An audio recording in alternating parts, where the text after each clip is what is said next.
Now it's time to have a look at a few contextual questions relating to the character of Macbeth and Lady Macbeth and their relationship, because that's very often also a question in the exam that you should either do an essay about that or contextual questions. I'm going to run through it very quickly and leave you with a challenge in the end.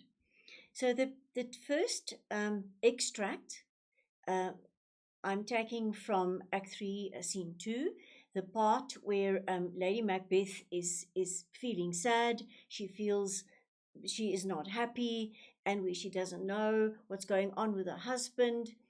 And then where Macbeth says, "We've scorched the snake, not killed it. She'll close and be herself, while our poor Malice remains in danger of a former tooth." From extract A, then, remember you'll have two extracts. From extract A, there will normally be four questions and they will all count 3 marks. Things about, for instance, and you'll also always be referred to a line where you have to suggest yourself what motivates Lady Macbeth to say certain words, for instance. Questions also about if you were the director of the play, how would you put together a certain scene? You will also get questions on irony, and you must also be able to explain the use of certain metaphors, symbols, and motifs within a certain context. I'm going to look at these questions one by one now. In question one, where Lady Macbeth says, "Naught's had all spent," where she's just unhappy, and her she got what she wanted, but she's not content. Why is she not happy? Why does she say these words? Now, remember, for three marks, you are going to have to give quite a substantial answer. Um, you have to suggest what motivates her to say these things. Naught is had, all is spent, everything is lost, nothing is gained. So the reason will be that it's the first time that she realizes, um, she gets to see the realities of what they've done. They got what they wanted, they are not fulfilled. And they contradict her earlier ambitious fantasies. Can you see there's more or less a mark there? She sees that there's no pleasure. For the first time, she sees that if you make use of evil means, you are not going to perhaps get pleasure. I'm not saying she's developing a morality, but she's just seeing the consequences right there in front of her eyes. And then another reason why she feels that there's no happiness is because of the rift in the relationship between her and Macbeth. Macbeth is keeping to himself, and she admits that being queen is not worth it.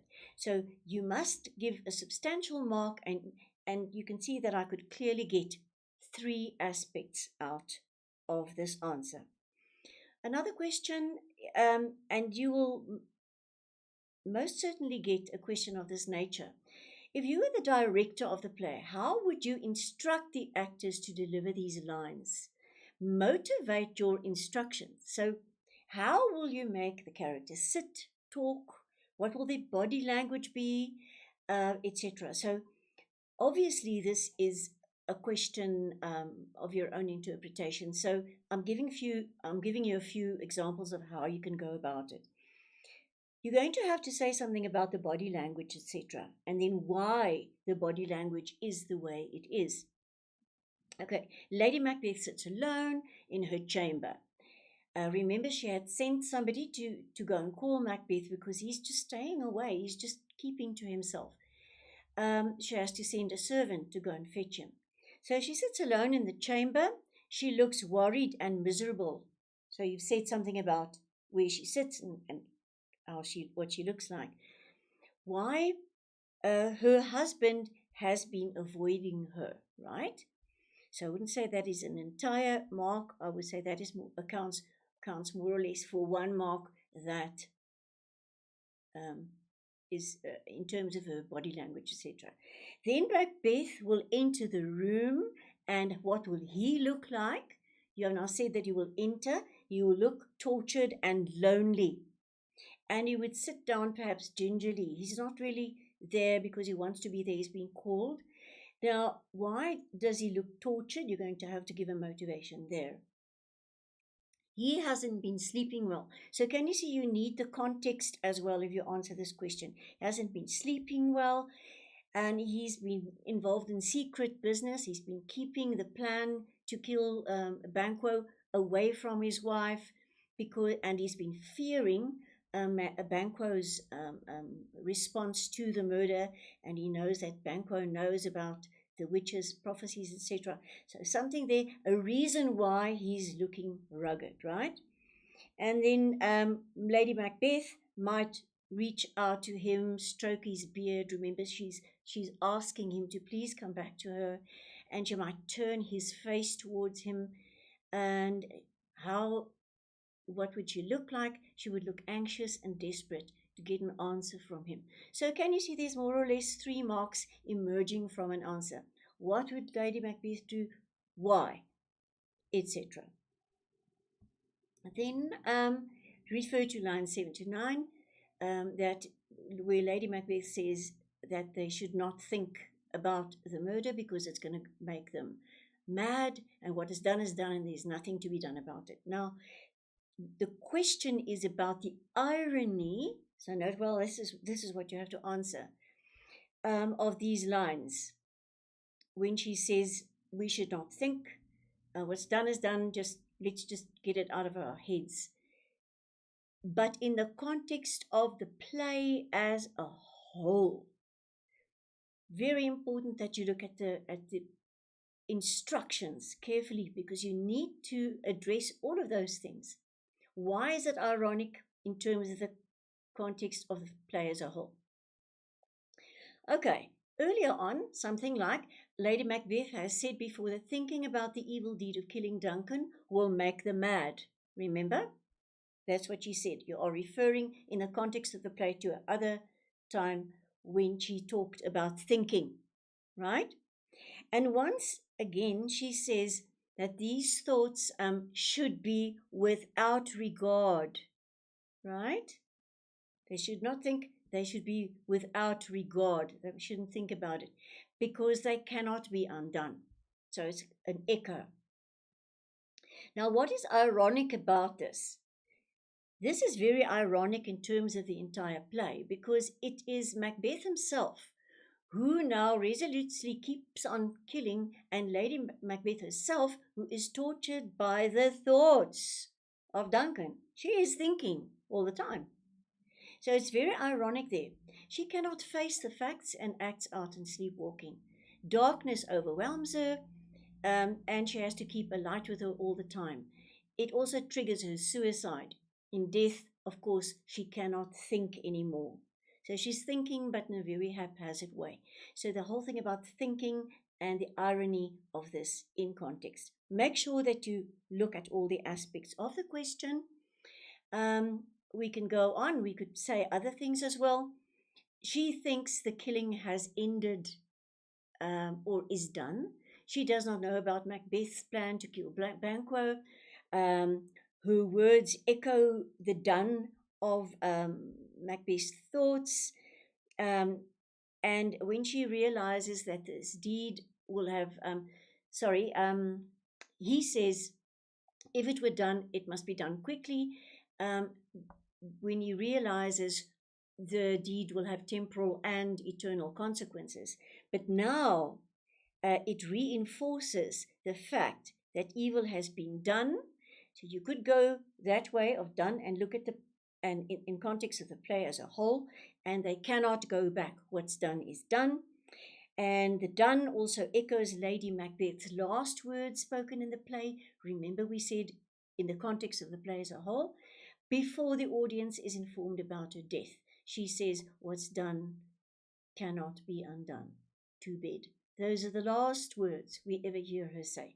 So you're going to have to look at all of this done, undone, and the thoughts which cannot, of course, be undone in terms of the guilt that they feel. Right, and then you will find questions like, this is still questions on the first extract. to explain a metaphor. Remember, the specifics, the metaphors, the symbols, the motifs play a role in terms of the bigger picture. So you're going to have to see how it fits in, how it relates to themes, for instance. And this metaphor, for instance, is about a snake, and the snake is a symbol in the play. Remember, Lady Macbeth says, "Be the serpent under it." Now, in this instance, the snake is a symbol of rebirth in nature, because Macbeth says they've just scorched the snake, they've just slashed it slightly, and it's going to come back, it's going to grow back and come back and strike at them again. Now, you have to explain it, just make it clear. So, the metaphor suggests that they have addressed the problem in killing Duncan, but they were only partially successful, right? Because there's more danger, right? The murder was a sin against nature. Remember, the snake is a symbol of rebirth in nature. They have done, they've made this mistake, and they've sinned against nature. But the laws of natural order, as is the case that, of the snake that will regrow, a natural order will revenge in making other dangers. In other words, there's an order in nature that will just, and it's even-handed justice also, that there will now be other forces that would want to retaliate, that would want to come back. For instance, is Banquo that might know more than he suggests. And later on, there's a threat also in Macduff. So these people are all threats to the throne. So the killing of Duncan was not enough, right? So there are other dangers to the safety of their reign, and for instance, such a danger is in Banquo's godly nature. He says he fears Banquo's holiness, his godliness. So look at the symbol, explain it in detail, please, what it means literally, what it suggests, and then explain further. In other words, give a substantial answer. Then you'll be given a second quote, and there will normally be a link between the two quotes. Here we have Lady Macbeth. She is already unhappy, as we saw. She said, "Come on, gentle my lord, sleek over your rugged looks. Be bright and jovial amongst your guests tonight. It is the day of the banquet." And she says, "Come on now, lift your spirits." And Macbeth says, "So shall I, love, and so I pray be you. Let your remembrance apply to Banquo. Present him eminence, both with eye and tongue."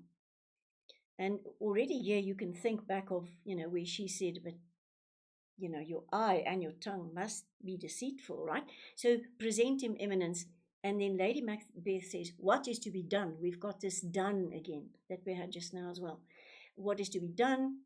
And then he says, "Be innocent of the knowledge, dearest Chuck, till thou applaud the deed." And then he says, "Come sealing night." And once again, here there could be questions about him invoking the spirits, or the supernatural spirits, just like Lady Macbeth did earlier on. "Scarf up the tender eye of pitiful day, and with thy bloody and invisible hand cancel and tear to pieces that great bond which keeps me pale." The great bond he's talking about is the bond between Banquo and his life. He wants it separated. He wants Banquo to die, and it's that while Banquo is still alive, it's keeping him pale. It's keeping him afraid. So there will now also be 4 questions on the second extract, and here are some suggestions. It account for, in other words, give a reason for his rugged looks, Macbeth's rugged looks, and I'm giving you an extra one. I'm going to talk about that later. That would not be part of this question. Refer to lines, "Come sealing night, keeps me pale," and then how would you compare and contrast this Macbeth's conjuring of the spirits with Lady Macbeth's? How exactly did she go about it, and what exactly did she want, and how does he go about it, and what exactly does he talk to? So it's he addresses the darkness, right? So with a reference to the play as a whole. Once again, discuss uh, to what extent these two passages uh, indicate a rift in the relationship between Lady Macbeth and Macbeth. And remember, they said play as a whole. So, in other words, you're going to have to go back. What was their relationship like? What is it like now? And why is it like that now? And then how is it later on? So, those are the things you have to keep in mind very quickly. I'm going to look at only two of the answers. Account for Macbeth's rugged looks. In other words, give me a reason why he looks so bad. Remember, he hasn't been sleeping. So, more things here. There's quite a lot that you can say. He had hoped that killing Duncan would be the be all and end all, but he now feels compelled to continue his murdering spree. So, in other words, he has serious decisions to make and he cannot sleep. However, he fears that Banquo's goodness, right, will cause his turning against Macbeth. He harbors thoughts about the witch's prediction that Banquo's children will become kings. We see that the fear. Therefore, he orders a speedy murder of Banquo and Fleance. And Banquo and Fleance has gone riding and will return for the banquet. And that is his state at the moment where he's thinking about that. Is it going to work? Will the murder take place? He has taken pains to convince the murderers to intercept and kill them. And his hasty plans, his sleeplessness, we've got this, his hasty plans, which you have described, and his sleeplessness because of the fear and the burden of secrecy, right? He's keeping it to himself. He's not even sharing it with Lady Macbeth. All these things have had an impact on the way he looks, and his look has a rugged look. So then let your remembrance, eye and tongue. Here, Macbeth resorts to deception in the same way as he's been advised by Lady Macbeth earlier on, and it's to serve his own interest. Um, do you agree with the statement? Is it true that he resorts to deception of other people, Banquo and his wife, for his own interests? What would you say to that? In other words, more of a higher order question. So he hides his plans to have Banquo and Fleance murdered. He convinces the murderers that they will be killing Banquo for their own vengeful purposes. That's what he says to them. He even deceives his wife by urging her to use her charms and to take good care of Banquo at the banquet, with eyes and tongue. He thinks that the terrible deed will be applauded by her, and that, of course, shows how far they are apart. He still thinks that she wants murder, she wants the killing, and that's actually not what she wants. And he thinks she will applaud it, but she doesn't even know what it's all about, and she has no part in it. And that she will assist him in keeping the appearances once once the plan is done, is being executed. So once again, for 3 marks, give a thorough answer there. You can't just give a line or so. If it's for 3 marks, about 6 lines, right? Then if you look at line 121 to 25, come sealing night, and this Banquo, whose life keeps him pale, explain why he conjures the forces of darkness. Remember, we're now going to look at the motif of darkness. Perhaps you can bring that into your answer. Remember, he says, come sealing night. Here again, you need to know your symbols, okay? This image comes from falconry, where they sew up the eyelids of the falcons because it makes them easier to control. So they can't see so well. Night creatures are also often dark in coloring, these birds, for reasons of camouflage. They would not survive in nature if they could be easily seen. They avoid the day. So you can mention a few things about the symbol. And then remember also, this has to do with secrecy and them doing things in darkness, not in light. They are both ambitious. and together they have committed an evil crime. Now there's a growing distance between them, and he has not consulted her. So, in other words, he's moving into darkness in terms of the fact that she cannot really see what he is doing. So there are many, many things that you can mention here. You can also say how darkness is connected with evil, etc. So just give a thorough answer with some good um, reasoning there. Finally, I'm not going to go through all the questions, but I'm going to leave you with a challenge.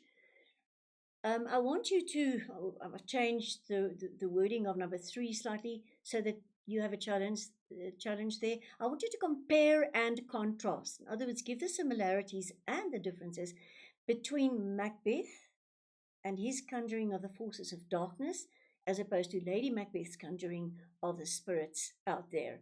So that tend on mortal thought. Just go and see what similarities there are and what differences there are. And also, for 3 marks, you could also give perhaps the reason why their conjuring would differ in such a way. We've already touched upon Lady Macbeth and why she conjured the spirits, and why does Macbeth then rather want to conjure darkness. There's a slight difference there. There are similarities. Go and look at that for 3 marks, please. And then once again, the play as a whole, if you are given this, please do it and address it. Discuss to what extent this extract, this is the second extract that we've talked about, suggests the significant change in the relationship. See if you can figure out a lovely answer on this one. It'll be well worth your while to go and trace their relationship, because it very, very often comes up in questions on Macbeth.